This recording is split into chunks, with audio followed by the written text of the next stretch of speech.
Today is August 31st, the last day of the month, 2021. He is Zach. I am Mr. 411. Welcome to the Sports Brothas Show. What's going on, Zach? How is it going, Mr. 411? Things are going well. Man, it's going as great as it can, man. As I always say, if you can see another day, you're having a great day. I would agree. Things are pretty good, and I feel like the day didn't start off as great as I wanted to, but things have picked up, and I believe everything is going to finish pretty strong today. All right. Finish strong. Now, that's what they used to tell you in football practice, I bet. A few times. Yep. In your glory days, it's the great cornerback, as I always like to say, the great corner, Zach. uh, But yeah, it wasn't bad. I had my moments. okay. That's what's up, man. All right. And guess what? Zingo TV, which is what we're on nowadays, as well as YouTube and Facebook and other avenues. But look at Zingo, on Blackjack TV channel, YouTube channel. They're saying, "What's up, fellas?" Hello, Zingo. Thank you, Zingo. We appreciate it. That's right. We have to thank Zingo TV for bringing us on board, and we appreciate that a ton. And speaking of Zingo, we're gonna go ahead and kick off with our cheap plug of Oh, the night, my bad. Zingo I thought TV. that I thought We that can be was our cheap viewed. plug. Yep, we can continue with it. We've been since we like to thank ZingoTV.com and also the app. You can always download the app Zingo TV, and you can find the Sports Brothers there on Tuesday and Thursday nights, 10:30 p.m. Eastern Standard Time. And once again, we thank Zingo Television. Yes, we do. Thank you very much, Zingo. Yes, sir. And Zach, I can tell by the shirt that you have on, the college football season has already begun because it did start last weekend. But for you in particular, it really is going to kick off this weekend. And I know Oh, we're going to talk. absolutely. And I know we're going to talk about a lot of college football later on in the show. But before we get to that, let's talk about some things that we may have missed over the past Oh, week. and before we go too far where we missed, we letting our fans down because Raising Canaan was back Oh this yeah, after a yeah, yeah, break. Uh, yes, sir. did you watch it? I did watch Raising Canaan, so I'm Okay, caught up on every episode.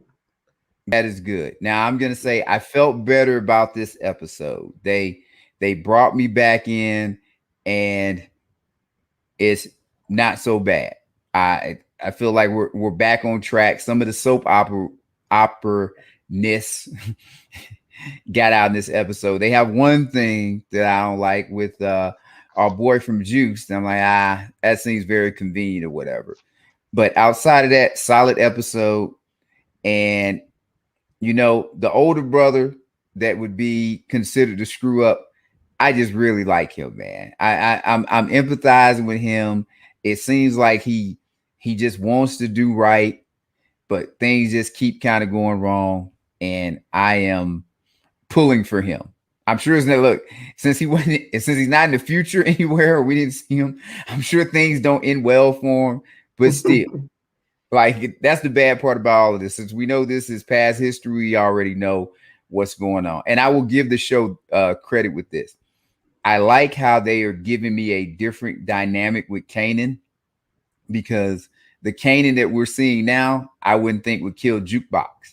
But as we know, anyone that has watched the actual Power, it knows that Kanan ends up killing Jukebox. So this is a much different Kanan than what we're used to. So not bad in that aspect. Definitely, it's a much younger Kanan too. So I like the way they're telling the story of Yeah. how these characters came about. I know why her name is Jukebox now. Yes. Me too. So that it makes total sense now. So if you don't know, go check out the episodes, and you'll find out. I would agree. And now I'll put on the other show I checked out and count all 3 episodes, Heels. And while I am not a wrestling fan, I anymore. do like the behind the scenes stuff that Heels does to let you know kind of how they get everything going. And even though it's scripted, it's scripted, but it's more like if you want to go, if you were to somehow script a football game, like the stuff they doing is real. Like it ain't fake. It just so happens that they are deciding how it's going to play out. And I may have that wrong. You can give or probably articulate that better than I can since you're the wrestling dude. But I love it that he's sitting there and after the wrestling match, he's like, "How do we do the show?" And he spent the whole day trying to determine, "Hey, who should win the match? Who should win the match? Who should win the match?" And just those things. So I appreciate it. Well, good. I think Hills is doing his job. It's giving you more of an inside look into professional wrestling. It's really giving it to you at the level of the what we call indie wrestling, which is independent Okay. wrestling, more of the minor leagues, where a lot of people start off and then they try to, as you probably heard about guys going up north, if you will. Yeah. That means that they're getting the big payday with the WWE, Vince McMahon, or so on and so forth. When they say up north, that's they're talking about WWE. Okay. And as you know, growing up, the NWA, WCW, that's southern based. That's Atlanta, which was huge as well. But when they say up north, that's what they're referring to. Yeah, I mean the fact that they're it is scripted, which we all know that. I mean, they let that cow out the But bag don't say all. long, I'm sure some people long time don't know. ago. I'm sure some people don't know that wrestling script. Well, but wrestlers let that out of the bag, decades ago, for a reason. They just went on to just let it out. But what happens is real. Injuries are real. They go through. If you played football or are familiar with football players that get injured a lot, even football players will tell you that doing wrestling, performing in wrestling, you get as many or more injuries. Hulk Hogan lost count on how many injuries he has now. For all those times he's done that famous leg drop, Yeah. every time he did that leg drop, it led to something bad happening with his back. And he's told stories about how it's taken him forever to get out of bed and so on and so forth. But Triple H, knee surgeries, ACLs, all those guys, they tear themselves to pieces, but they do it because they love it. And that's just like any other aspect of life, especially in professional sports, if you will. They gonna do it because they love it. Football players that play football and they play with broken fingers or fingers taken off and all that kind of stuff, and they do it because they love it. And it's just Yes. part of it. Most Yeah, definitely. yeah, yeah. But heels, right? You asked me last week about heels and what is a heel. And again, a heel is the villain, it's the bad guy or girl. The face is the good guy or the good girl. And when you become a heel, you do things in the ring that lets people know that you're a heel. Heal. Yes. You I know, saw that. right. So you saw that. You see where it's going with that. Very As good, Zach. somebody said, that's a heel move. Exactly. Right. So when people tune in to watch it, then they'll catch Yeah. on just like you are. I would say if you don't know anything about wrestling, you can watch heels and it will be entertaining for you, I think. The Yeah, acting isn't absolutely. that bad either. It's something to watch as of right now until football gets started. Yeah, and it'll still be going on. But yeah, it's entertaining, and I enjoy it myself, Zach. And they really are pretty spot on with what's going on and what happens behind the scenes. Very good stuff. Well, that's cool. All right. Well, if you missed that, tune in to watch Heels. Tune in to watch Raising Canaan, and let us know your thoughts on those shows during the coming weeks and coming episodes.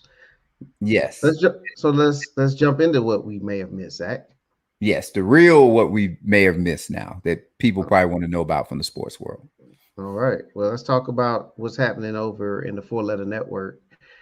And it's Stephen A. Smith reportedly demanding Max Kellerman to be taken off of the First Take show, which is how it was a very popular debate show on ESPN. And me and you agreed that he was doing a fantastic job. But what's your take on this, man? Well, if I'm going to go with the probably the quick view, I think Max was too smart for Stephen A. Smith, Hmm. i.e., he didn't want to go with that. Or I guess if you want to go with maybe the long view, Stephen A. Smith, he's the man at ESPN. He just wants to have creative control of everything. And he feels like he's bigger than a co-host or what have you. So he can just kind of, he wants to do his own thing. And maybe Max Kellerman isn't big enough to be opposite of him anymore. And go with that. Maybe we can have a bigger debate about it somewhere later on, but I won't take up too much time talking about this. Uh, Yeah. Max gets another show. Well, he's going to be on another show in the morning, and then he has his radio show. So good for Max. I do think this might be First Take going downhill now after years of it not being, or I'm sorry, being the kind of premier sports talk show on television. Yeah. I feel like Stephen A. Basically feels like Max is not the on his level, if you will. I don't think Stephen A. would have done this if Skip Bayless was opposite of him. I wouldn't see that happening. I'm pretty sure he I would be able to. Skip is a big brand itself. Right, exactly. So I think that Stephen A. probably wants the show to go a different direction, more Stephen A. centric. Because I think Max was uh, really making a big name for himself on this show as well. Yeah, I mean, with a lot of his takes, and a lot of his takes made sense. Now there was a lot of things that didn't make sense to me either, but I could say the same thing for Stephen A. Smith too.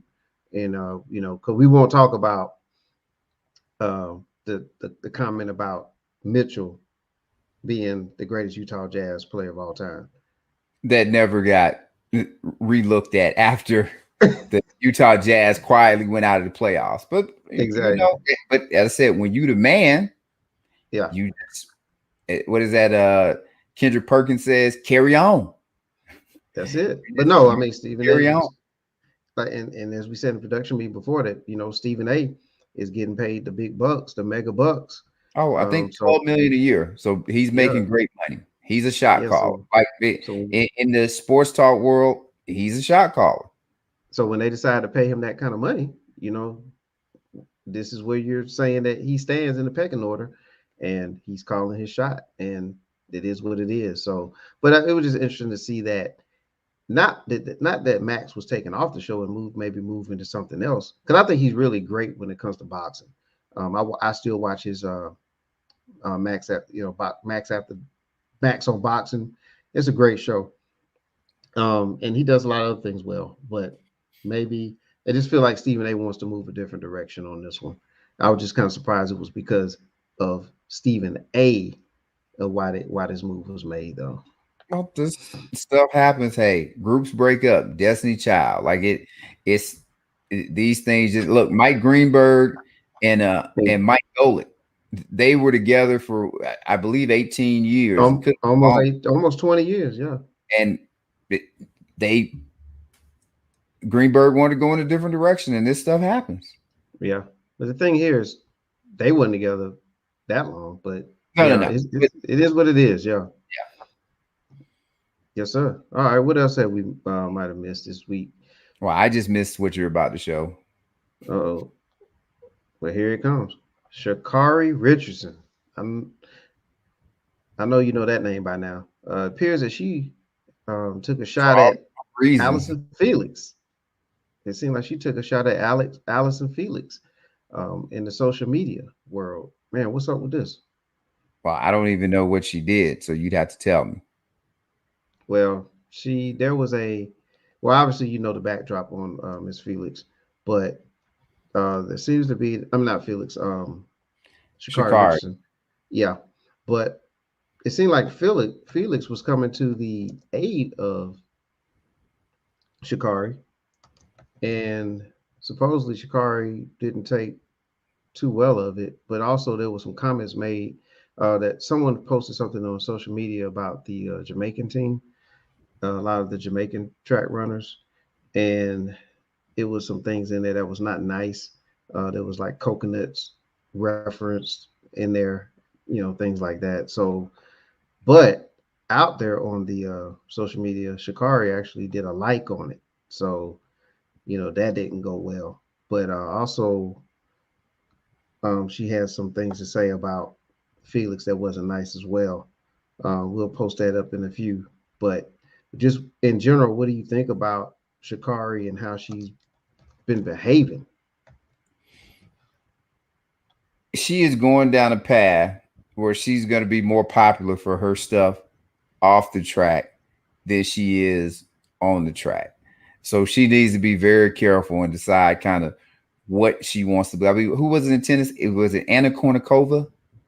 I think I don't think she ever won a grand. I mean, a major or anything like that. Oh Or whatever. yeah, It's a yeah, grand yeah, slam, but she had all of these commercials and she made all this money. In fact, I think at one time she was making more than Serena, but she didn't win anything. And all of that is good. If money is what you're looking for, which a lot of people are, that's great. And we're gonna have some talks about this stuff later.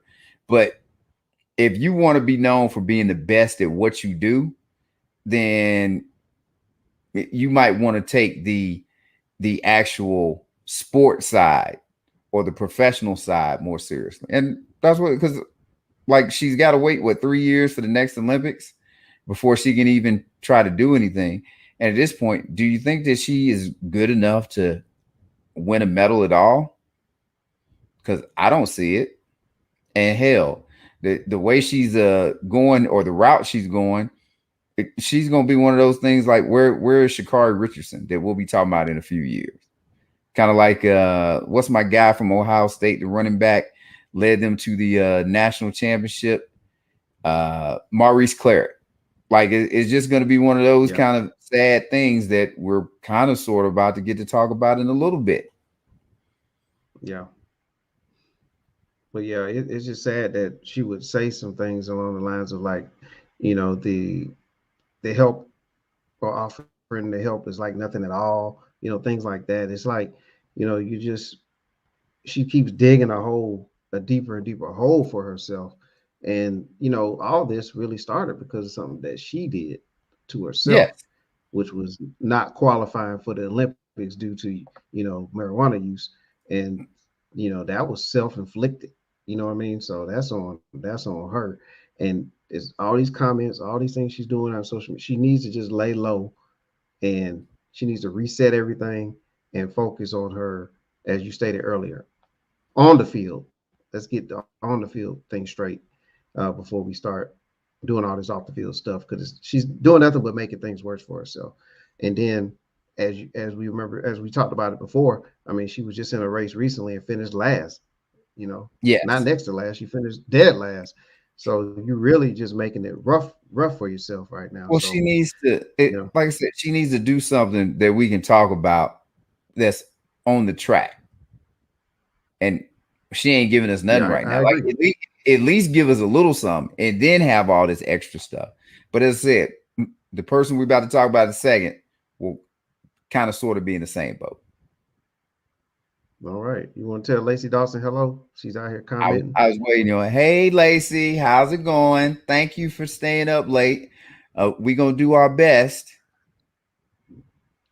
Gonna do our best. She said we keeping her entertained. So Well, I don't know I if mean, we've she done she much does her. yet, Well, I'm just wondering what she but thank really.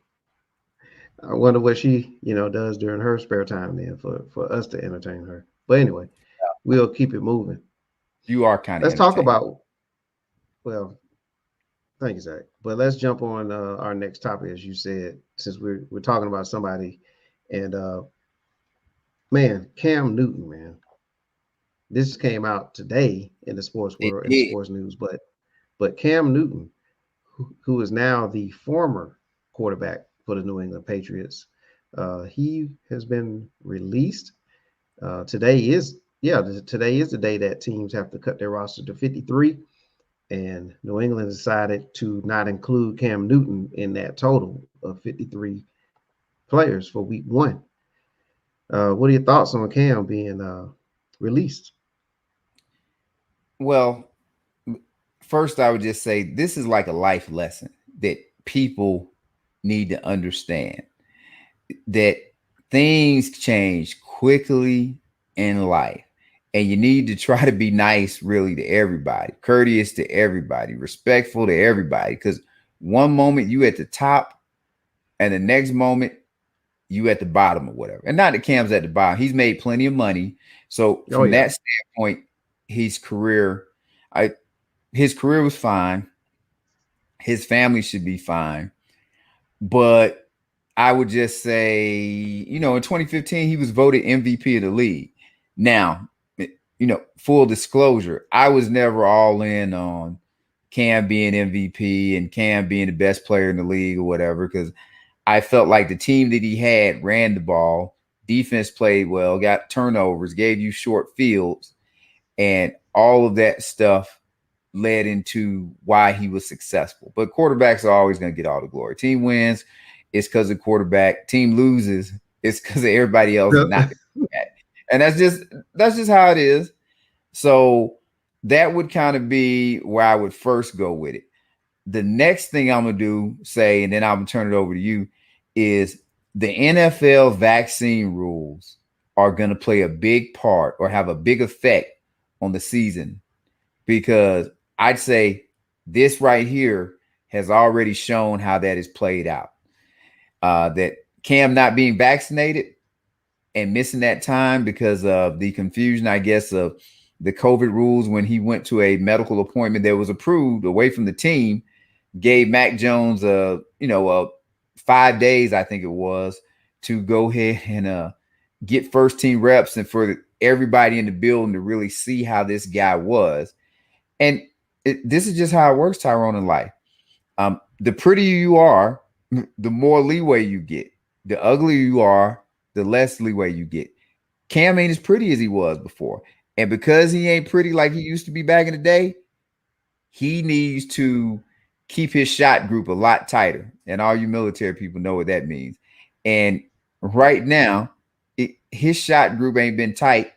And it seems like the Patriots just decided we don't want to deal with this. What say you?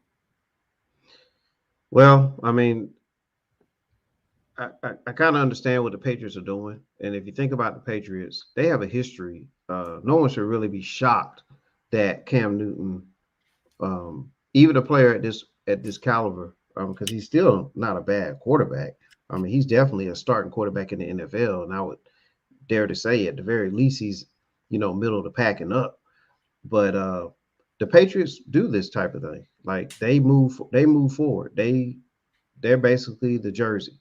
That's one organization that is about the helmet and the jersey. It's not really about the individuals when you talk about New England. So I do think that the COVID protocol had a lot to do with this. It had it had a lot to do with it because, again, there's different levels depending on if you're vaccinated and if you're not vaccinated.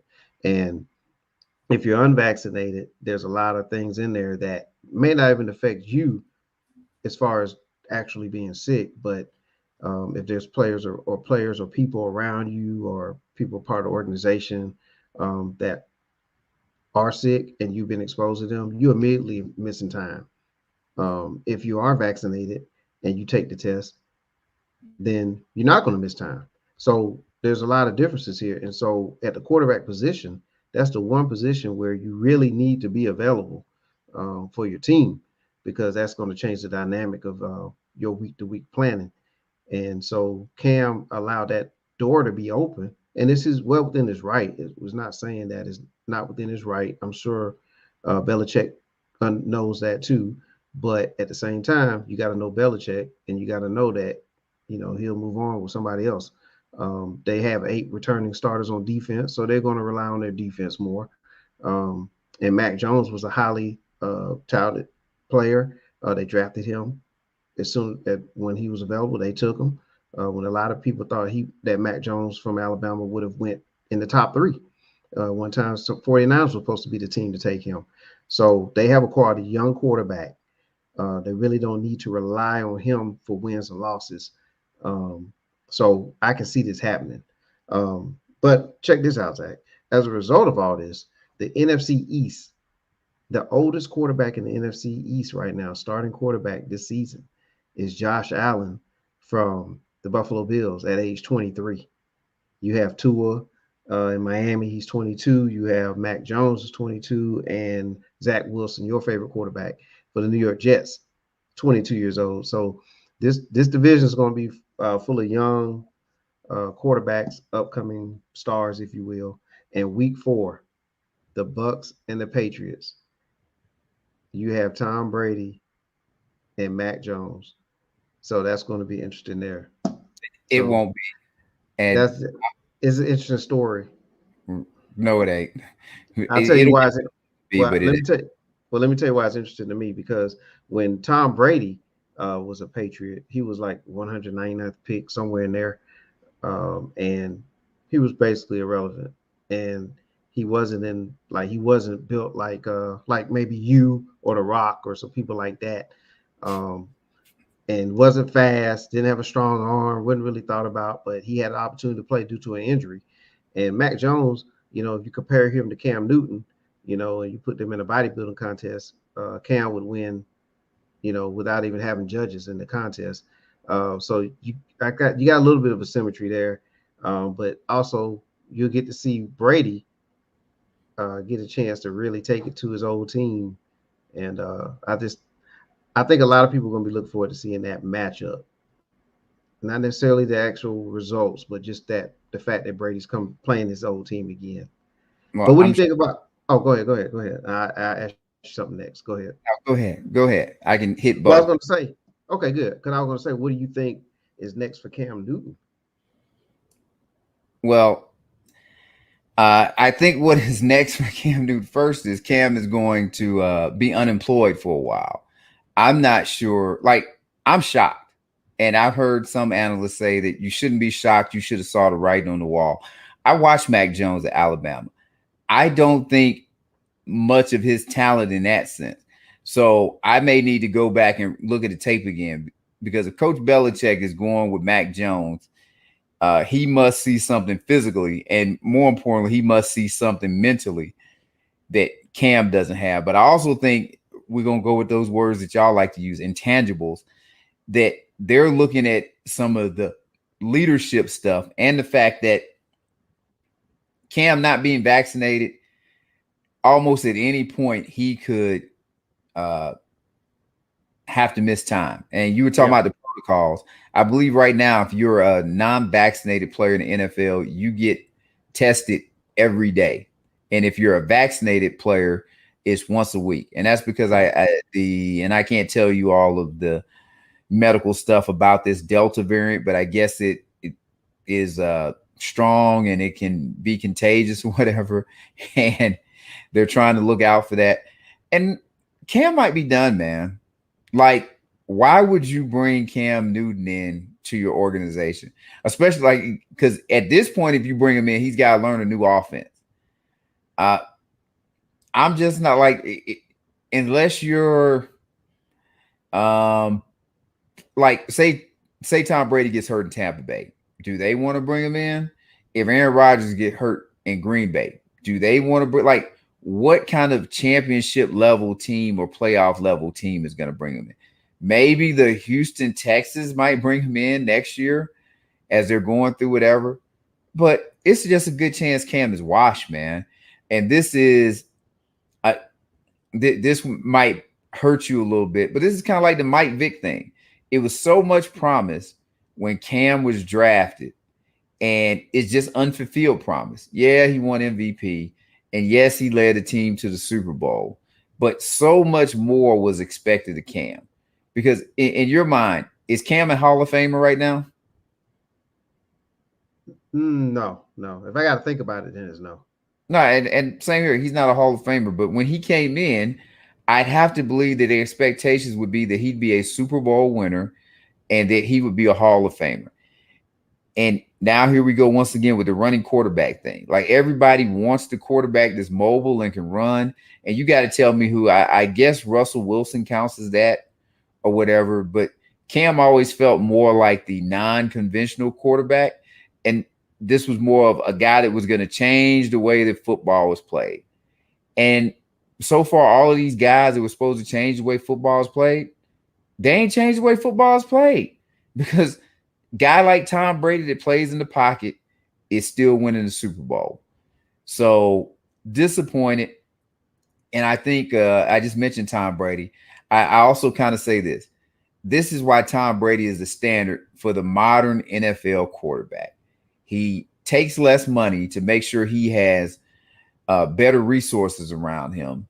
And then he puts in the work and the effort. You were just talking about his body work. He works on his craft. Like how we were talking about Shakari, and I said I would get to it. It seems like with Cam, the other stuff meant more than the on field stuff. And the other stuff can never mean more than where you make your bread at. Like we get caught up all into this, and this is the fan thing of, oh, well, these guys should just love playing the game and this. It is a business. They get paid to play football. Your body is your business. Your mind is your business. What you do off the field is your business. And like Tom Brady, he's maximized his years. Like when you can have the Kobe Bryant or those guys, like those 20-year careers, kind of like LeBron is doing, that's helping you get every dollar that you can possibly get. When you go make workouts, when you do all those things, that is for you and for your legacy. And with Cam, as I said, like with Shakari, the off-field stuff just became too much. And once you're not as good anymore, people ain't going to keep you around for that. And you can go check T.O. out for that, or Chad Ochocinco.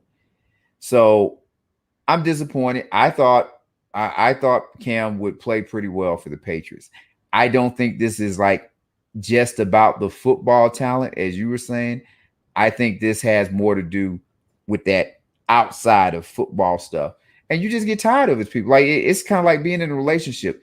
If you always going through something or something is always happening with the person you with, like they can just be as great as they want to be. But at some point, you're just like, damn, why can't we just have normal stuff going on and we just chill with it? But it's always, I'll pick you up from the police station. You get in a fight with somebody down. Like it's always something instead of just the relationship part.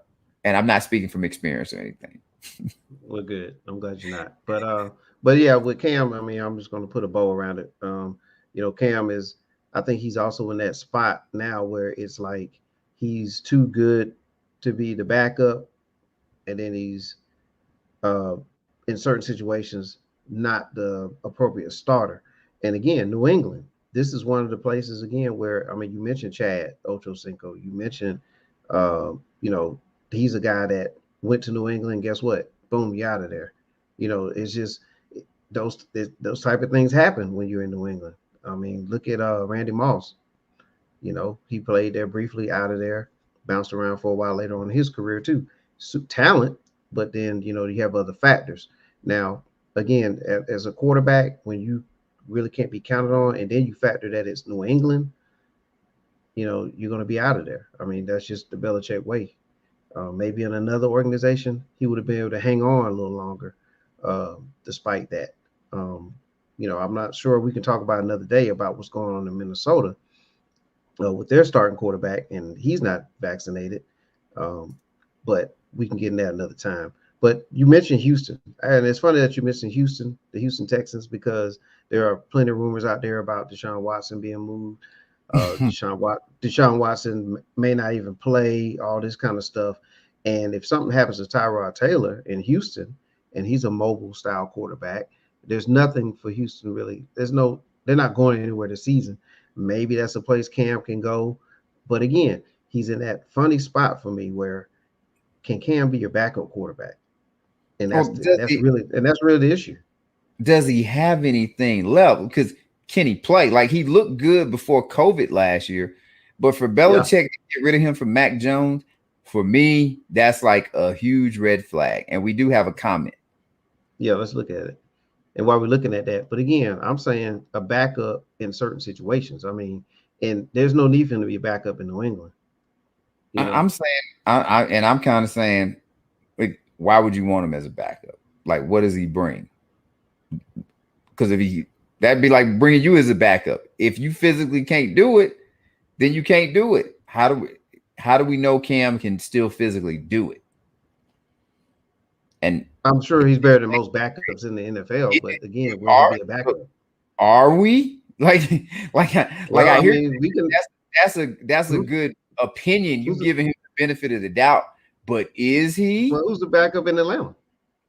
I'm just asking, is he? Well, I'm saying he could be good enough to be. He's better than the second tier quarterbacks in the NFL. I mean, that's like Warren Moon. If Warren Moon came back now, I don't think Warren Moon is good enough to be a backup.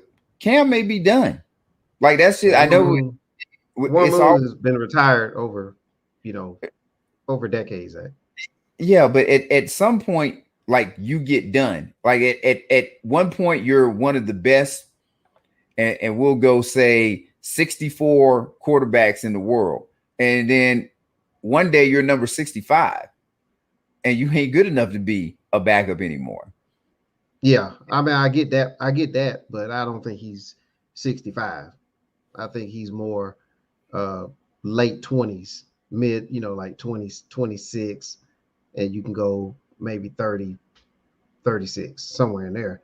But Well, what I'm saying, in the right situation, and he would have to also be accept being that. Like, could you be the backup for Russell Wilson in Seattle and just be there in case of emergency break glass, and you fill in?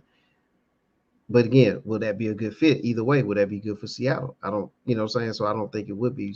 Right now he's in that spot, like you're saying.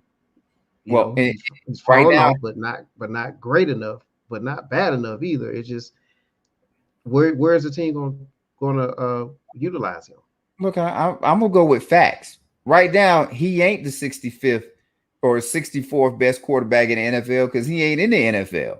So until he gets back on the NFL roster, they telling you he ain't good enough to be one of your 64, starter or backup. But what is your take? I mean, what do you think about it? Do you think there's 65 better quarterbacks in the NFL today? I think Coach Belichick let him go. And I if know I'm Coach, saying, but do you think there's 65 better quarterbacks in the NFL? I don't. I don't think so. I just think I don't think he's as great as he used to be, and I just think there's not a fit right now for him. But that's just how I feel about it. Now, are you asking me, can he play in the NFL right now? I thought he would be productive for New England this year. Yeah, me and, too. And Coach Belichick did not. So I would tell you that I think he could be productive, but I don't own a team. So it don't really matter what I think right now. It matters what the people out there that own them teams thinking right now. They don't think he should be part of the program. Now we'll see. He's got a week and change, right? Somebody can pick him up. Oh yeah, definitely. I mean, he just have to be prepared and be ready for that, because it's going to happen. Somebody's going to try to pick him up at some point. And I hope it's And speaking of pickups, we picked up a sponsor. Yay! All right, sponsor alert! Sponsor alert! And guess who the sponsor is, Zach? I believe we know this sponsor. All right, Heavenly Spa Mobile, 2484 Ingleside Avenue, Building A, as in Apple. Suite 101-A, as in amazing. And that's Macon, Georgia, 31204. You can contact Miss Heavenly Spa, Latanya Rainey, at 478 What up, Latanya? 478-747-9231. Heavenly Spa Mobile. She does have the magic hands. Yes, she does. She gives great massages. If you in Macon, go see her. Totally agree, Zach. Well, thank you. I would hope so. All right. Something else we need to see. The NCAA. Let's talk about the NCAA, man. I know you really want to bring this one up in the production meeting. The state of NCAA, which is collegiate sports, ladies and gentlemen. Zach, what's your take on the state of the NCAA as far as it pertains to sports and its future? Well, I'll give you a couple things and then let you take over. First thing I'm gonna say is the NCAA's past has now shaped its future. And when I say that, what I'm talking about is they tried to keep every freaking nickel that they could, from all the TV contracts, from all the games at the stadiums with the pricing and parking and drinks and all of this stuff. And they didn't want to give the damn athletes nothing. And what happened is society changed. And everybody out there, if you old, you need to open your eyes because things are changing in this world, like the Me Too movement, like minorities being allowed to get more uh, equal opportunities out there. And anything, I guess we say being a bully is it don't fly no more. If you're looked at as a bully, people are going to come in and they're going to look at you and kind of ask you honest questions of why you're doing what you're doing. And the NCAA was able to get away with that for the longest amount of time, saying these are amateur sports and these are amateur athletes. Schooling is enough. I'm sorry, scholarships are enough for them. They get room and board, blah, blah, blah, blah, blah. Yet they cashing in now TV contracts of hundreds of millions of dollars and with the bowl games and all this other stuff. Now, of course, there are athletes, kind of SMU, as they got the death penalty, were getting money. At other places, athletes were getting money. You know, we look at some of the basketball scandals, they were getting money. But ultimately, these individuals weren't fairly being compensated over the table. So I'm glad this is now taking place to kind of even those things up. And next, what I would say is football, basketball, and all those revenue generating sports, they're not going to be a part of the NCAA anymore. And when I say they're not going to be part of the NCAA will have no governing body over them. Now, if you want to go lacrosse, I don't know if they have crew in college. Maybe if you want to go track, things of that nature, they'll be able to make rules for those sports and dictate how they do. But the SEC is already letting you know, we getting ready to break away from this model and y'all ain't going to suspend us or take games away from us, suspend our players or do whatever if we do this. And I will say too, high school basketball players are about to get paid, and they're going to get paid more than some professional athletes. Because my guess is when they get to do those name, image, and likeness deals, somebody like Nike is going to come out and say, hey, you go ahead, go to Duke. We're going to sign you to a 4 or 5 year, $80 million contract or whatever. Or even Nike may be able to get over. Maybe they won't do the 80 million, but they might give a kid 20 million for 3 or 4 years in hopes that he makes it to the NBA and they already got him under contract. So yeah, the NCAA is, we used to like to say in the Army when people did something wrong, they stepped on their crank, and this is where we at. It's a whole new world. Or if you want to go, we'll do one of your wrestling things. This is a new world order. New world order. All right. Well, yeah, man. I think that the NCAA, if you look at LaMelo Ball, for example, think about how his dad was, adamant that, his first two sons, Lonzo and Leangelo, they both went to UCLA, and initially all three were supposed to go to UCLA. It was supposed to be a package deal, and but as you can see that with LaMelo, I mean, he already had a shoe made and all kind of stuff, and his father decided to let him go play overseas and play in other leagues and things like that, and just say, hey, okay, we'll just bypass college and just because that's money that my son could be making, and the league NCAA is not going to allow this kind of thing. So, with the image and likeness and all that stuff that's now being allowed in the NCAA, it's just opening the doors for the students to get their piece of the pie, if you will. So that's what you're going to see. You're going to see a lot more of this. You're going to see a lot people like Master P's son. Yes. He struck a huge deal at Tennessee State University.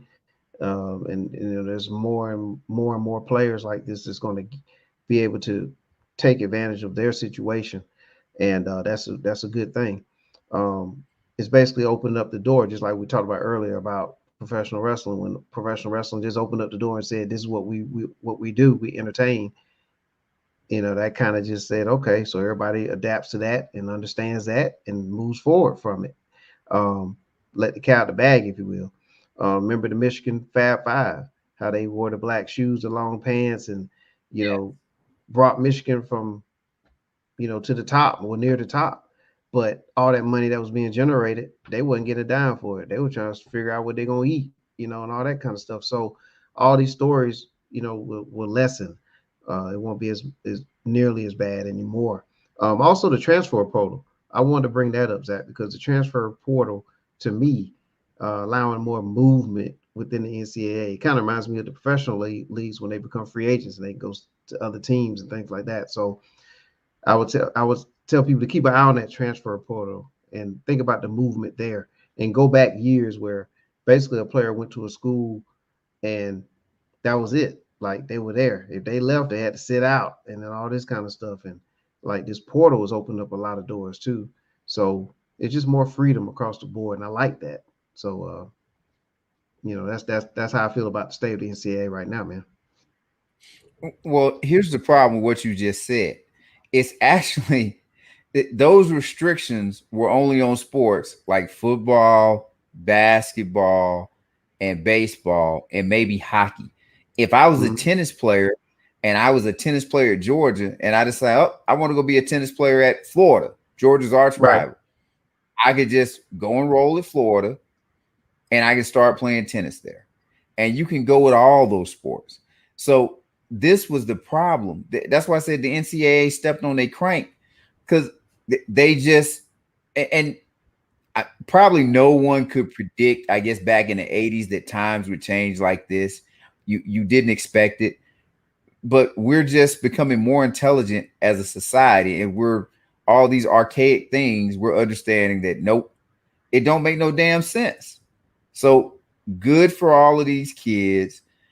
Um, I'm happy this is happening to the NCAA, and I was part of NCAA, and it's only because it was no reason for this.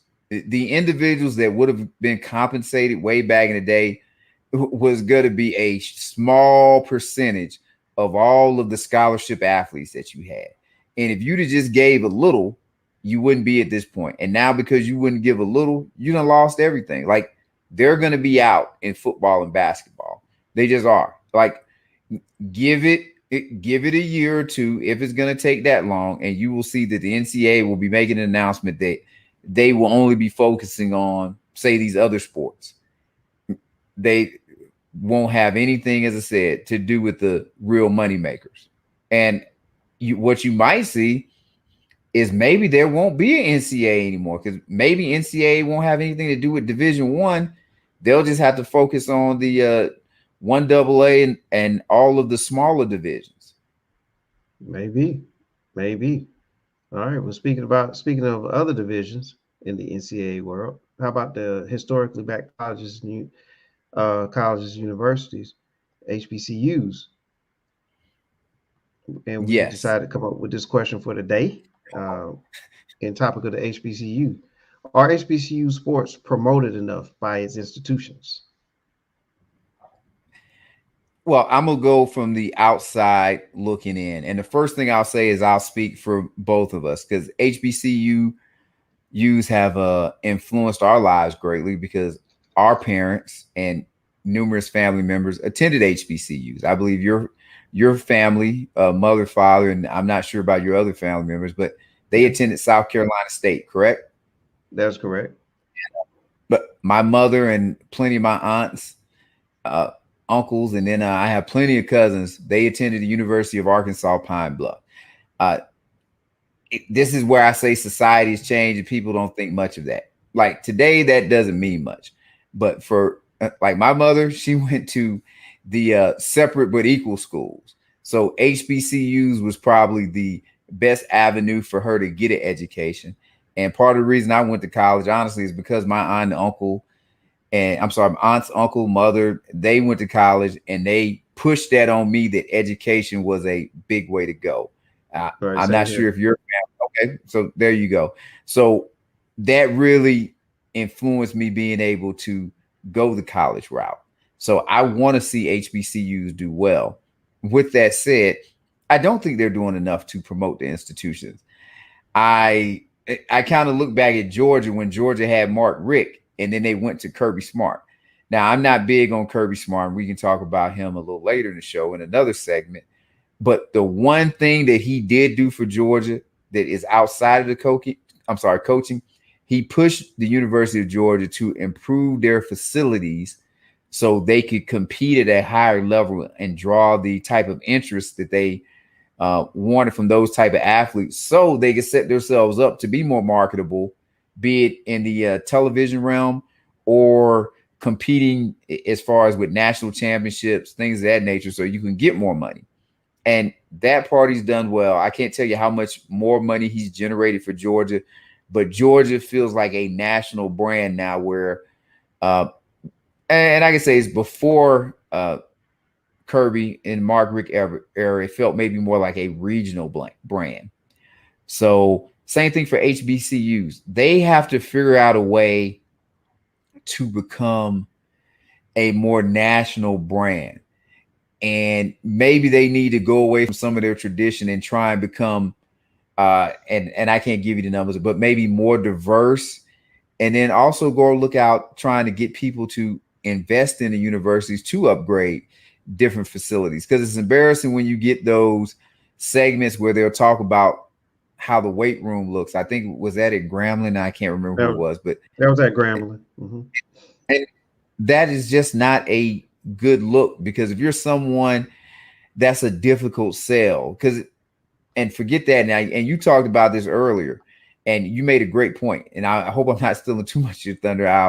I'll take it away. But when you see like these institutions playing against a Georgia or someone, that you shouldn't just be thinking, oh, these are just poor, downtrodden schools or whatever. These schools have a lot of history, and you should view them, as you said earlier. Look, I want to make sure I give you credit. Like, you should view it as a Harvard when it comes to, like, yeah, okay, the Harvard football program isn't going to be as good as Georgia's, or their basketball program isn't going to be as good as Duke's. But you know, from an institutional standpoint, you can get a great education there and have a great college experience. That's what should be promoted with the HBCUs, and less of maybe the fraternity, sorority type stuff promoted, but more of the college life. And we can help you get set up for your future and your career, because the fraternity and sorority stuff is great.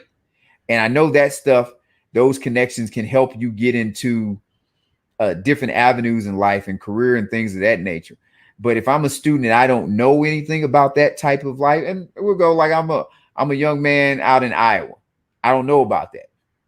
Teach me about the institute, promote your institution to me, so I can get excited about that and understand how it will help me, instead of me just thinking, oh, this is just a party school or whatever. And I know that may be oversimplifying it, but people that maybe didn't grow up in it or don't have parents or family members like we have that can kind of teach you that history, don't understand that it's more than just that stuff right there. Yeah, I mean, you're heading in the right direction with this. As we stated, I think that it shouldn't be looked at as like, okay, you're playing a nobody school, because they're not nobody schools. There's a lot of rich history in historically black colleges and universities. For example, if you look at the most players from HBCUs that made it to the programs that brought the most NFL players, right? Florida A&M, FAMU, as a lot of people know it by, 74 players, NFL. Southern University, 80. Jackson State, 93 NFL players. Grambling State, 117. Tennessee State, 121. I mean, that's impressive numbers. And of course, we know a lot of that had to do with the climate, but at the same time, that shows you that it can happen. And if you could continue to recruit those type of players, that level of player, regardless of how things have become over the years, like we're talking 30 plus years now, 40 years of, 50, 50 plus years actually, when you start integrating the players and things. But you can get the talent will come there. It's kind of like what you said. There's a needs to be more of a let's get back to, and we talk about this in the sports context of upgrading the facilities and so on and so forth. And I think to answer the question that we written that we listed here, enough hasn't been done yet. But I think things are starting to turn, especially with a lot of things that happened over the last 2 years in society, where now you're getting the Deion Sanders, who then influenced a Eddie George to come along, and then you already have other gentlemen like Tyron Wheatley, who's at Morgan State, and you're bringing on these NFL players who can now are now saying, hey, let's take advantage of this opportunity. Let's become coaches. At schools, because if they went the quote unquote normal route, they would have been biding their time somewhere trying to get in at a gig at another school when they could pick up a school like this. For example, Peerless Price, he's now volunteering his time as an assistant coach at Tennessee State, helping out Eddie George. So that's you have NFL type talent that can coach and be examples for kids that can then say, hey, you know what? I'll go play here because Deion Sanders is here, or I'll go play at Tennessee State because Eddie George is there, and so on and so forth. We may get an Ed Reed one day, and there'll be a lot of players that will follow him. So, and now once you get that buzz going, yes, you're right, Zach. Now we need to get into the let's show everybody what the facilities look like here and look like there, and challenge people to donate, get the major players to come in and start bringing in funds.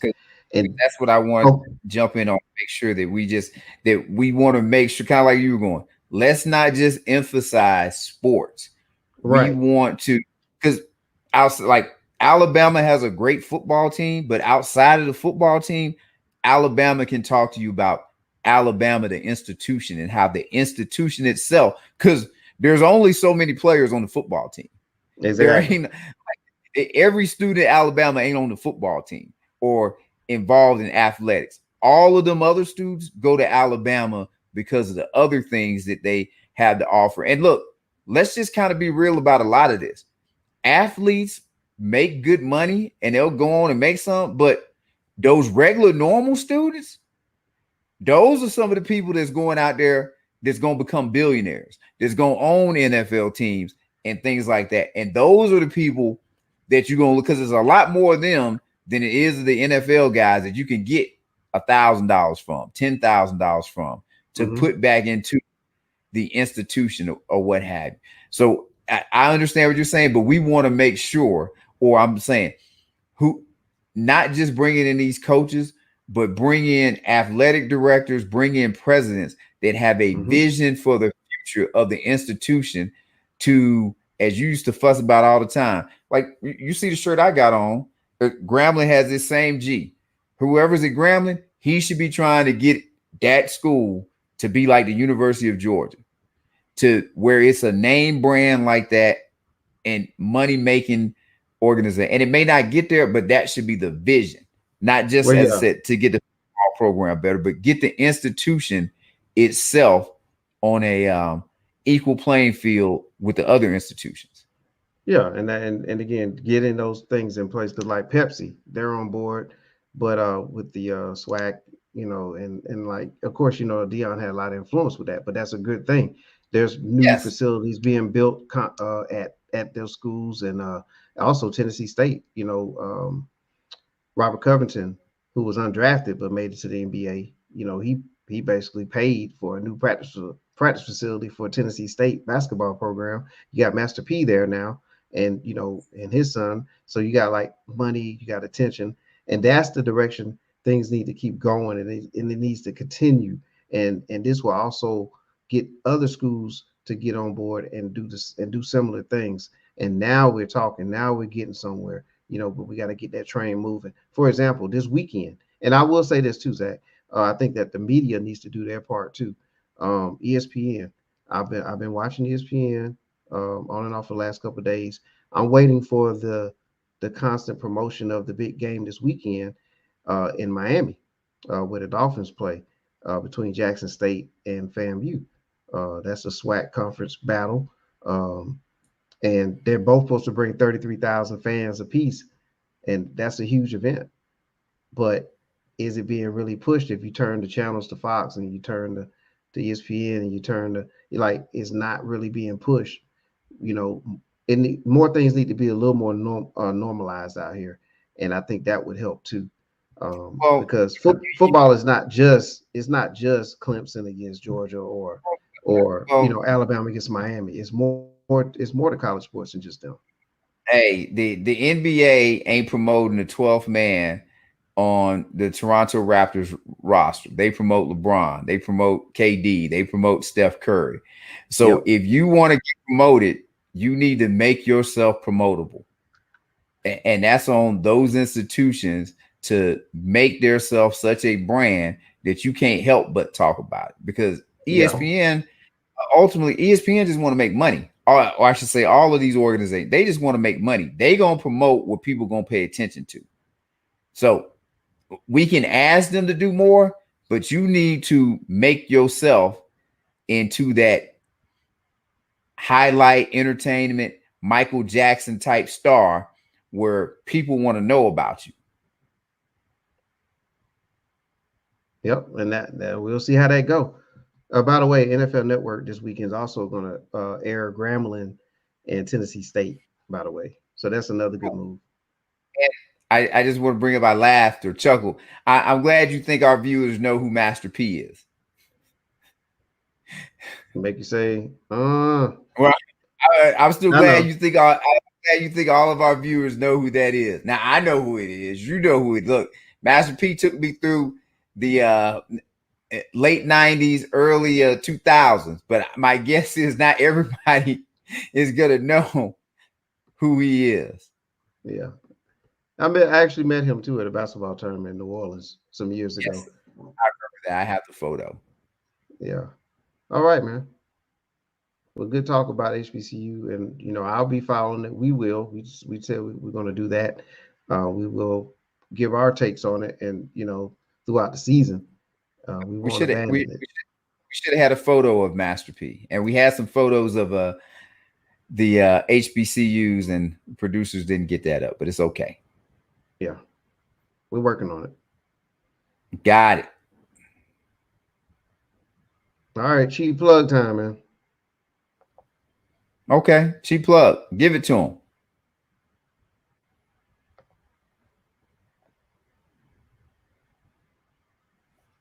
The Sportz Brothas, and that's THA Sports with a Z, Brothers with an AS. You can follow us on Instagram and Twitter, Facebook, and YouTube. Type in 411 Sports World on YouTube, and you'll find all our shows. They're all housed there. And what else are we on, Zach? Zingo TV. Yes, sir. Zingo. We'd like to thank Zingo for trusting the Sports Brothers. All right, some more college football preview. Let's talk You about. missed it. You missed a comment from one of the viewers. Oh yeah, we going. I believe she was commenting on Master P. Okay, we'll get that out there shortly. But the Heisman Trophy, man. What's your take on the Heisman Trophy race this season?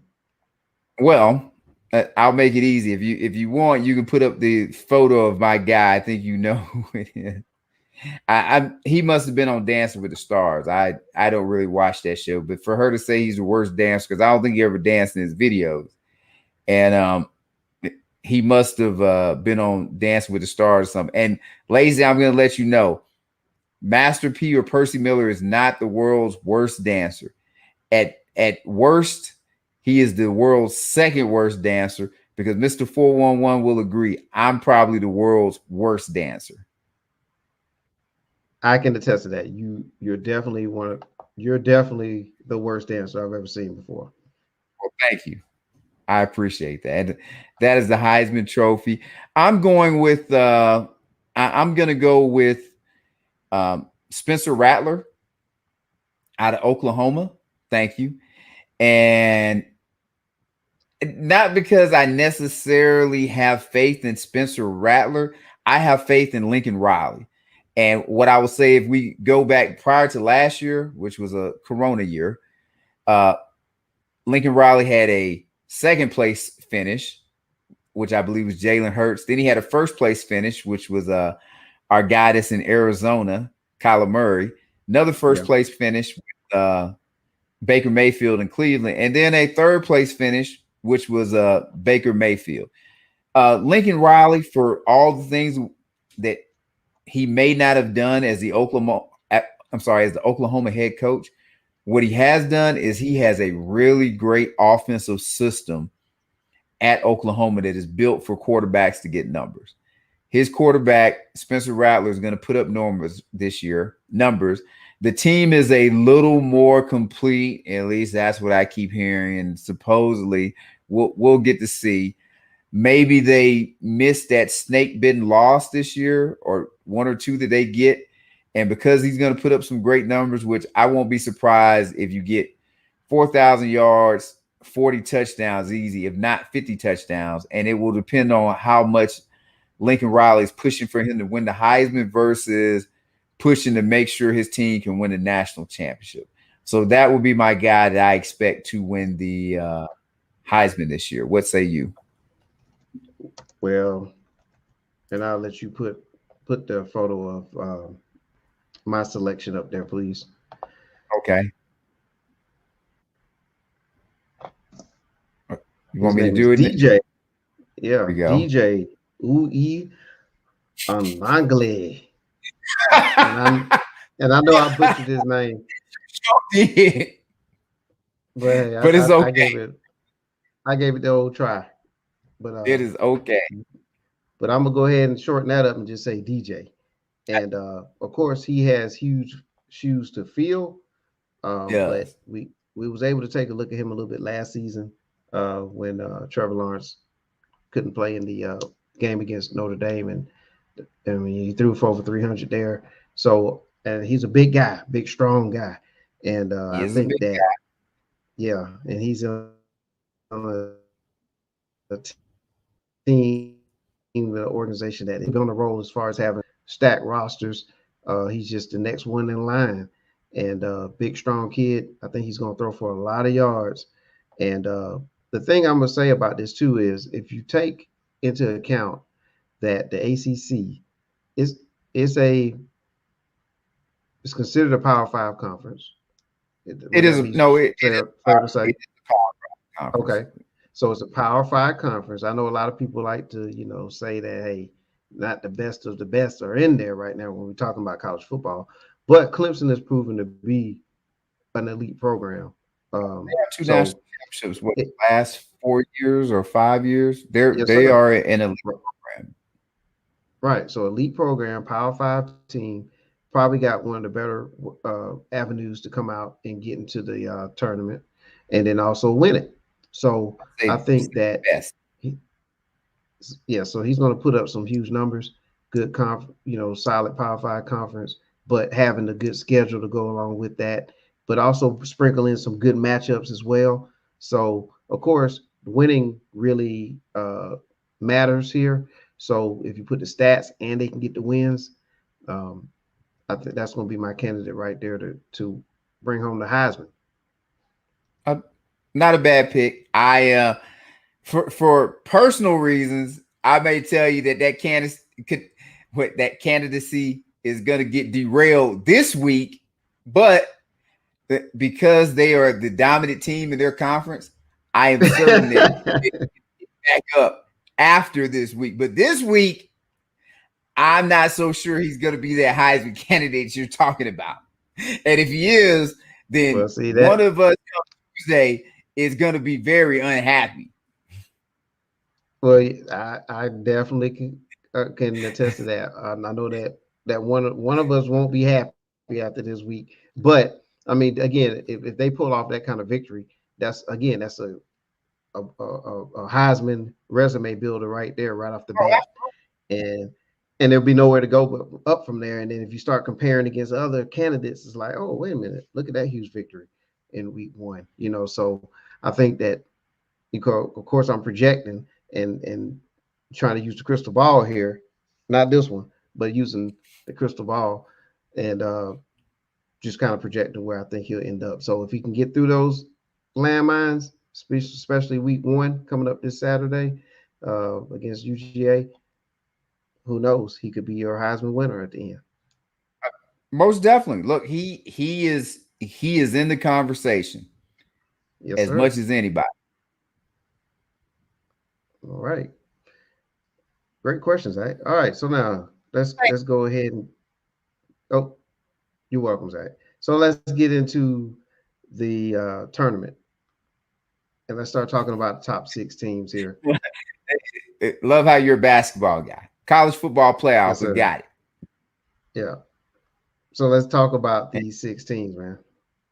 Let me help you out before we get too far in it, just so people can get a idea what we have going on. So this is the postseason that we have, which we're trying to make it to the big game, national championship. With that said, as you're talking about Mr. 411, and you did, I guess we'll go with my teams.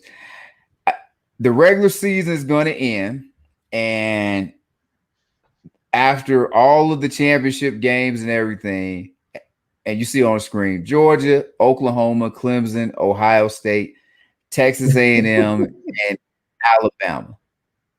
And you're laughing. That's fine. Now, I'm going to make this real simple as far as by Alabama. Everybody's going to see that and they're going to go, oh my God, how does Alabama not finish in his top four? Because my guess is Texas A&M is going to beat Alabama when Alabama comes to Texas A&M, and Texas A&M will be playing in the SEC championship. I also won't be surprised if Alabama loses 2 games this year. And not because Alabama isn't great or anything like that. It is hard to maintain the level of success that Coach Saban has maintained. Like, I don't think people understand that. They think it just happened. Like, he is on an unprecedented run in college football history at Alabama, if you look at it. So if he loses 2 games, that's not even that terrible of a season for him. The main reason I'm going to pick Alabama is 6. I have Alabama winning the 22 national championship. You don't win 3 championships in a row in this modern era. So if they win it this year, they win it next year. Or they win it this year, they are winning it next year. That's 3 in a row. That just doesn't go along with my reasoning or what I have seen in this modern era. So somehow, some way, Alabama stubs their toe. I'm gonna give Texas A&M the nod, though it's hard because it was saying Jimbo Fisher is going to beat him, and Saban hasn't lost to any of his former assistants yet. But that's my top 6 right there. What say you? All right. Well, I will. I mean, we're pretty close with as far as the teams, right? Okay. We're about spot on with most of those teams. Number one is not my number one. Right. Well, I mean, I just said teams. You know what I'm saying? Just as far as the teams go, we're pretty much, we're pretty much there. Um, I'm going to, and this is going to sound kind of weird here, but let's put it this way. I'll just give you my order, and we'll go 6-1. Uh, University of North Carolina at 6. That's not bad. University of Georgia at 5. Oh, shit. Ohio State University at 4. Oklahoma at 3. Clemson at 2, and Alabama at number 1. I think that those are my 6. It's just hard for me to come off of the Alabama one. They have the best odds, according to Vegas. And I just told you about who I thought the Heisman winner is going to be. I'm not going to tear up DJ's last name again, but if that falls into place, that means they're going to be in the championship game. So I have them at 2. Oklahoma, you have their quarterback, in the winning the Heisman. That means they need to win a lot of ball games. So have them at 3.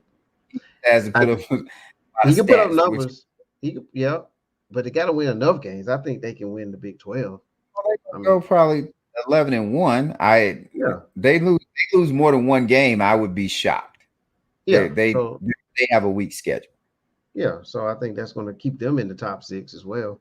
Ohio State, I mean, I don't see anybody taking them out of the Big Ten conference. And then Georgia.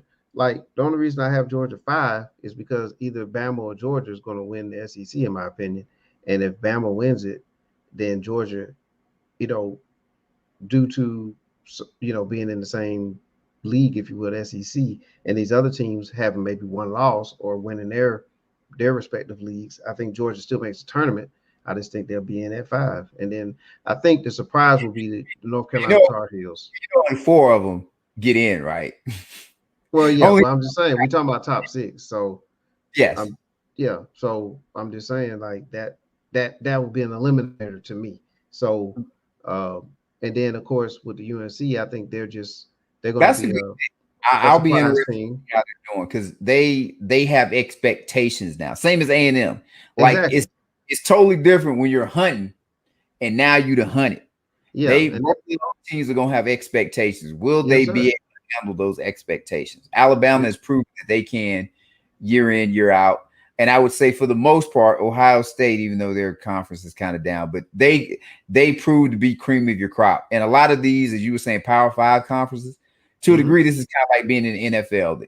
And you said it a couple of weeks ago. The easiest path to making the playoffs in the NFL is to win your division. So That's with right. most teams, if you win your conference, especially since it's only 4 slots right now, that's the best path to get there. Yeah, and I think the defense for Carolina is what's going to be the difference maker there. So I think that they can be a team that can pull off a lot of victories. And I'll be interested to see. Yep. So that's my 6, man. Okay. And now we're getting down to the drum roll, and I'll let you go first. All right, let's get that question out there then. You got it, producer? Yes, sir. So now we're down to the nitty gritty. Who wins the national championship and why? And I think you gave us your 4 teams. Well, actually, I think both. Pretty much you see who's got who into the final or college football playoff. So give us yours. I'm pretty sure everybody knows who mine is, but I at least have logical reasons. So go ahead. Well, Alabama. I have Alabama winning it. Oh my God. I have them winning the national championship again. This is what happens when people don't have a team in college football. Great quarterback play coming in. Nick Saban again recruiting well again. I think that, whatever you thought of Mac Jones the previous year, I think this quarterback is going to do well too. So I have Alabama doing it again, man. This is college sports. It's not the NFL draft, and you have to, you can have to build and all that kind of stuff. It's like, you get the best players coming in, you keep them rolling, and I think Alabama will do that. I think they're going to pull it out. Well, that is great. That's easy. Oops. There goes mine. Because teams, it's hard to win back to back. They have a new starter quarterback. Honestly, I didn't think last year's Alabama team was one of their better teams, and they dominate. And that's in part, Coach Saban is just great. They have a lot of great coaches, but I'm not sure the talent is as great as people are making it out to be this year. I think there's a drop. In fact, I think there's a significant drop off at receiver. I think there is a significant drop off at running back. Excuse me. And I didn't think so, but Coach Belichick, based on his actions, is telling me there's a significant drop off at quarterback because the quarterback for Alabama is about to be starting in the NFL. The former quarterback at Alabama is about to be starting in the NFL. And actually 2 of them are. I'm not sure the quarterback that's at Alabama now could start on an NFL team because we ain't seen him do anything yet. With that said, I have Georgia over Ohio State. I have Oklahoma over Clemson, and Georgia beats Oklahoma for the national championship. Now, I'm saying this and I'm covering my eyes because Kirby Smart, as they would say, old term, and kids cover your ears, he could screw up a wet dream. But I am going to have faith that the talent is so good at Georgia that it's just going to be hard to mess this up. And the in-game decisions that he's going to have to make are going to be few and far in between. And I already told you that A&M beats Alabama, so he doesn't have to worry about playing Coach Saban. And I think they go out and beat Clemson by 10 points this week. I feel like the roster is that talented, or they're as talented as any team in the nation. And if you don't believe me, go look at the past recruiting rankings. So it's on Kirby to get this to go through. And, of course, we got our boy Dale McGee there coaching the running back. So good luck, Dale. I'm cheering for you. I still don't like Kirby. But, Kirby, if you win the national championship this year, I will have to like you a little bit better. Just keep in mind, what's his name that was at Alabama, at Auburn and won the national championship with Cam Newton? Gene Chizik. Just because you win a national championship, Kirby, don't necessarily mean you're a great coach. It could just mean you have great talent. But I hope come mid-January, I can have this debate about Kirby that he won a national championship. Is he a great coach?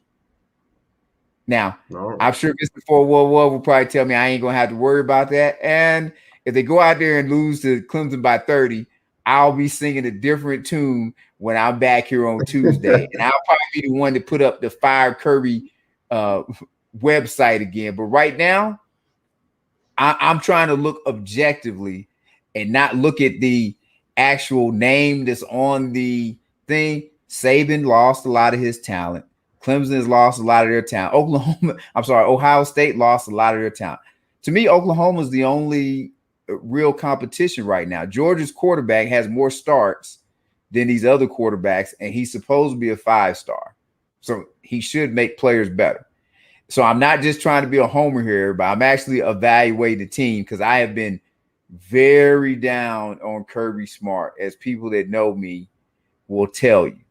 But this is the year Kirby should win the national championship. So I'm telling you, who should, not will, should. Mm-hmm. Yep. So that's all I got. And I think we heard this song before, and it is the beginning of the season. Okay, and this is the time to be.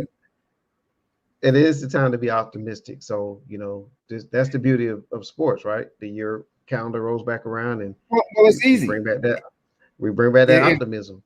If Georgia beats Clemson this week, they're in the college football playoff because they're if you look at the next 11 games on their schedule, they're better. Yeah. Like they just are. And I'm not trying to be funny. It's going to be like they're playing Vanderbilt almost every week. That's how much talent they have on their roster versus the other teams. And Georgia fans, do not let Kirby Smart off the hook. Like the team is going 11-1 no matter what. So it's going to be bookend. Do you win your first game against Clemson? And if we go off of what you said, which I think it ends in the Southeastern Conference Championship, do they win their last game against, you're saying, Alabama? So the first game of the season and the last game of the regular season dictate everything. If you lose that first game and lose that last game, it's a disappointing season. Like, it's a failure of a season because you have 11 games you should win and 2 games that are maybe toss-ups. And I don't want to hear that BS about Kirby at the end of the year that he's doing a good job and all of this. He needs to go 50-50, beat Clemson or win the SEC championship. I don't care which one, because either one gets you into the college football playoff. But I'd rather you start off with a win so I can feel good, since I have time off this weekend. And that's the fan in me for Georgia, and we good now. We can move on with the show. Are you done? Look, I'm done. And come Saturday night, let's see, game is at 7:30. I might be finished around 11 o'clock. So hopefully I won't be. Uh-oh. Don't forget now, Alabama did move on from Tua, who plays in the NFL, and they moved on with Matt Jones. So they can replenish. This is wishful thinking Georgia's due. It's been like 41 years. At some like LSU beat Alabama a couple years ago for a national championship. Clemson beat Alabama for a national championship. Alabama doesn't just win like 10 straight championships like UCLA or something. It's on the Kirby to get it done. What I think we were talking about that, like with the institutions. Georgia, if they want to be respected and be seen by people like you as an organization that is at the highest level, you have to go out there and win. Ohio State beat Alabama. So Alabama has lost to 3 teams as they've been going along winning these championships. Yes, sir. Take a shot. Don't be afraid of getting your name in the papers. They used to tell me as I would drop those interceptions. Get your name in the paper. Catch it. There you go. Yep. All right. Well, we're in the 4-minute offense now. So that's good. That means we had a good show. All right. And we have. Very enlightening. I learned a lot. Okay. And I can definitely feel your optimism, when you're talking about UGA. I said, get back to me Saturday at 11 p.m. Yeah. Like it's all good right now. Yep. All right, sir. So let's give a quick shout out here before we get out of here. All right. Oh man, in this day, oh my God, in sports, I just want to say, 1881, the first U.S. men's singles tennis championship was in Newport, Rhode Island. I almost got to see that. Almost. Maybe it's on YouTube, man. Maybe it's on YouTube. But the first U.S. Open tennis tournament, it was held in 1968. And I say that because the U.S. Open has just begun, and that's one of my favorite tournaments. That's my mother's favorite tennis. I'm gonna bring that up. Year. Yeah, she really enjoys the U.S. Open. A tennis star back in high school. Well, thank you, Zach. I mean, that's the truth. Well, yeah, I mean, I was a diverse athlete, but yes, I was pretty good at tennis and solid player. But anyway, this is about the U.S. Open here, and the U.S. Open tournament was held in 1968, and the winner of the inaugural men's final in 1968 was none other than Arthur Ashe. So I did not know that. Great tie in there. Yes, sir. That is a great tie. I didn't know that. Yes. So thank you. Yes, sir. And Gail thanks us too, because she was just like saying that we are worth staying up late listening to. Lacey is awesome. Thank you, Lacey. And if you would, Mr. 411, I know you're going to get there. I'm sorry. I jumped the gun. This is what I do in life. But go ahead and give a plug for the Thursday show. Oh, man. Definitely, man. You check us out. Oh, where you at, Zach? I saw your lips moving. I'm here. Okay. All right. There we go. All right. But look, Thursday, right? We're here on Tuesday and Thursdays at 10:30 p.m. Eastern Standard Time. That's Tha Sportz Brothas. That's THA Sports with a Z, Brothers with an AS. Tha Sportz Brothas. Yes, but I was teeing you up. I was teeing you up that because this Thursday I will not be there, but Lacey Dawson will be there, and it's going to be a wonderful show. So make sure you tune in so you can catch the sports brother and sports sister giving you that sports news. Absolutely. Lacey's excited, man. She will be in the building and I know she's super excited to be in the building with Mr. 411. I know she can't wait. Yes. With the sports. And I will be getting prepped for Georgia Clemson. But yes, you two are going to be wonderful. And I will be trying to watch you guys as I am out doing my Georgia Clemson activities. There you go. Well, you prepare for that. I know you're looking forward to it. I'm looking forward to football this weekend. There's a lot of great matchups as we talked about. So it's going to be exciting. Should be a exciting 3-day weekend, man. Yes. Now, I would say one thing: the NFL has done a great thing as far as partnering with the NCAA and making sure they stay out the way. Let the NCAA have their big opening week Well, that over the is 2 weeks here. Yeah, so it's going to be some great football. I know there's a lot of people that check out the high school football too. So it's a great time right now of the year. This is that time of the year where we get the football, we get the baseballs and the pennant races and U.S. Open and all the different things start coming together. Even the NBA is going to be in training camp uh, technically this month because we're in September now, Zach. But yeah, so yeah. this is a great time of the year. Yeah, we only What care we do, about one Zach? thing. University of Georgia But, football. yes, you do.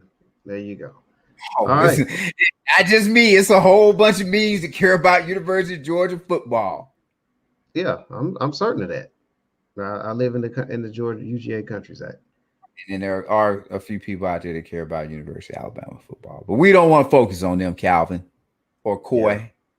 Yeah, call them out, Zach, because we need Coy to get back out here. Oh, absolutely. Yep. Avid Georgia, Alabama fan, by the way. Hey, but yes. In fact, Cal, if UGA beats Clemson, I want you on Tuesday. You called him out, but you say if now. How about either way? He might need to be on either way because I might not be able to show up for Tuesday's show. Man, I tell you, Zach, you better enjoy these days, man. But yeah, we're gonna try to hold the fort down while you're out. But even though you're not with us in the physical, you'll be there in the spirit, and we will carry on the Sports Brothers torch. And unfortunately, if Uglia, what's his name, DJ Uglie, and I messed it up too. Yes. Anything positive, you're gonna be there with me in spirit too, because I'll be thinking about that. You picked him for the damn Heisman. And here we are helping showcase his damn talent. Defense better get in his ass. Well, we'll see. Way to hype up the game, Zach. Great job promoting that game. All right. So, but for Zach, I'm Mr. 411. We thank everyone for listening. Yes, we do. And we went long today. I apologize. I was a little too excited about college football. Blame me. And also Lacey, we thank her for being on and commenting and staying up late with the Sports Brothers. We thank everyone. You are wonderful, Lacey. All right. Again, he's Zach. I'm Mr. 411. We are the Sports Brothers. We are out. We are out.